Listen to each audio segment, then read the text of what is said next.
عالمی فوجداری عدالت نے اسرائیلی وزیر اعظم بنجامن نیتن یاہو کے خلاف گرفتاری کا وارنٹ جاری کر دیا۔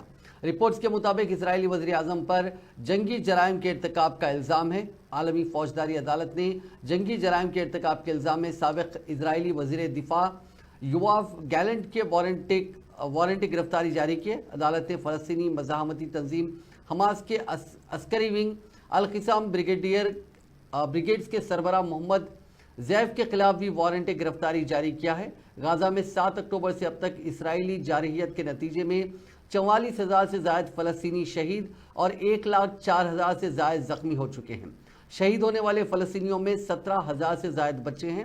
3 ججوں کے پینل نے نیتن یاہو اور گیلنٹ کے خلاف وارنٹ جاری کرنے کے اپنے متفقہ فیصلے میں لکھا کہ